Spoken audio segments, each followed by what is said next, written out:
persediaan produk dalam proses awal. Di dalam suatu produksi, di mana suatu produk yang belum selesai diproses pada akhir periode yang akan menjadi persediaan produk dalam proses awal berikutnya, atau di mana suatu produk yang belum selesai sampai pada akhir tahap proses produksi. Penggunaan metode masuk pertama. Misalnya, pada awal periode terdapat persediaan bahan baku sebanyak 100 kg yang harga pokoknya Rp1.000 per kilogram. Dalam periode tersebut terjadi pembelian bahan baku sebanyak 400 kg dengan harga Rp1.200 per kilogram. Jika pada akhir periode ternyata diketahui jumlah bahan baku yang dipakai sebanyak 250 kg, timbul masalah harga pokok mana yang akan digunakan untuk menghargai bahan baku yang digunakan tersebut. Pemakaian bahan baku tersebut di atas menggunakan metode masuk pertama keluar pertama. Persediaan bahan baku awal 100 kg dikali Rp1.000 sama dengan Rp100.000. Pembelian bahan baku selama periode 400 kg dikali Rp1.200 sama dengan Rp480.000. Jumlah bahan baku yang tersedia untuk dipakai adalah Rp580.000. Harga pokok bahan baku yang dipakai selama periode yang ditentukan atas dasar metode masuk pertama keluar pertama 100 kg dikali Rp1.000 sama dengan Rp100.000. 150 kg dikali Rp1.200 sama dengan Rp180.000. Totalnya Rp280.000.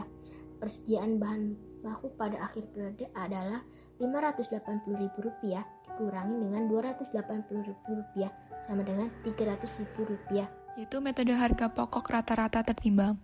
Harga pokok persediaan produk dalam proses awal ini ditambahkan kepada biaya produksi sekarang dan jumlahnya kemudian dibagi dengan unit ekuivalensi produk untuk mendapatkan harga pokok rata-rata tertimbang.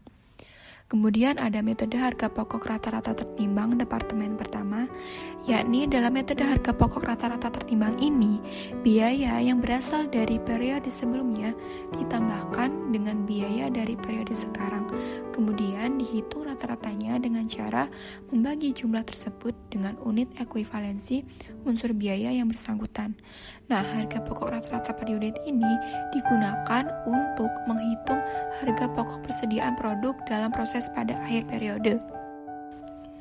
Kemudian ada rumus perhitungan harga pokok per unit produk departemen pertama dengan menggunakan metode harga pokok rata-rata tertimbang.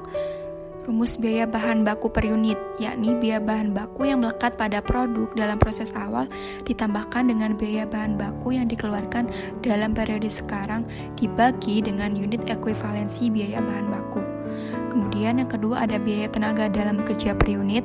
Rumusnya yaitu biaya tenaga kerja yang melekat pada produk dalam proses awal ditambahkan dengan biaya tenaga kerja yang dikeluarkan periode sekarang dibagi dengan unit biaya ekuivalensi biaya tenaga kerja. Kemudian yang ketiga ada biaya overhead pabrik per unit, yakni biaya overhead pabrik yang melekat pada produk dalam proses awal ditambahkan dengan biaya overhead pabrik yang dalam periode sekarang dibagi dengan unit biaya ekuivalensi biaya tenaga kerja. Bahas dalam metode harga pokok rata-rata tertimbang.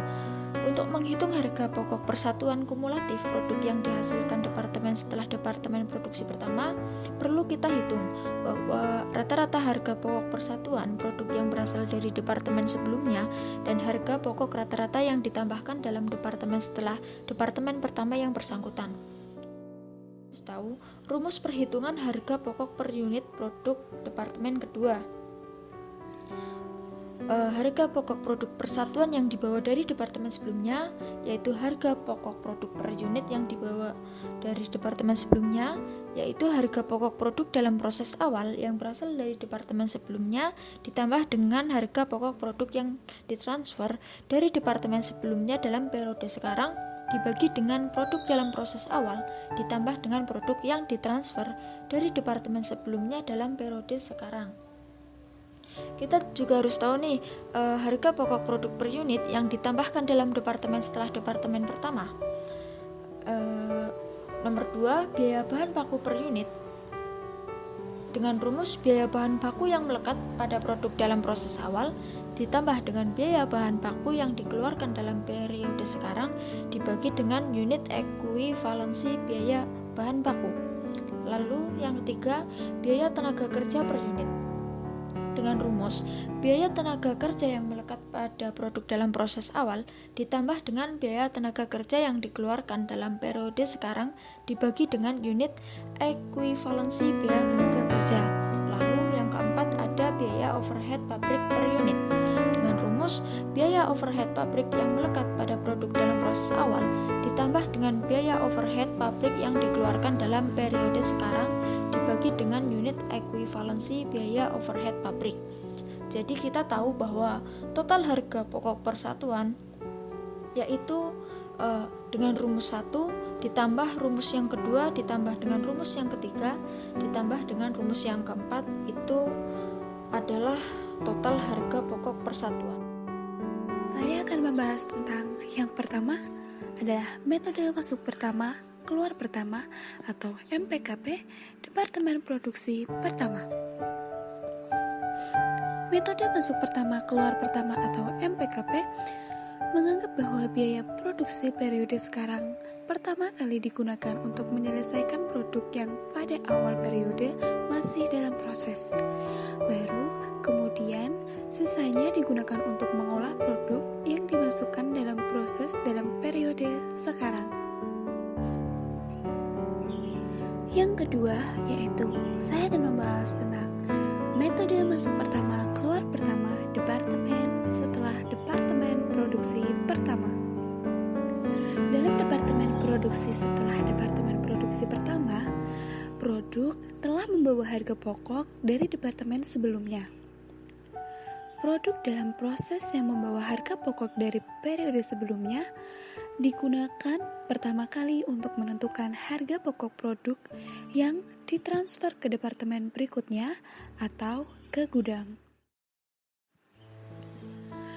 Yang terakhir, saya akan membahas tentang tambahan bahan baku dalam Departemen Produksi setelah Departemen Produksi Pertama.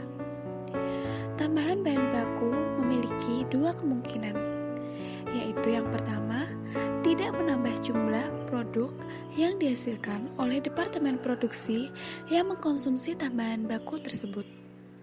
Kemudian, yang kedua yaitu menambah jumlah produk yang dihasilkan oleh Departemen Produksi yang mengkonsumsi tambahan bahan baku tersebut.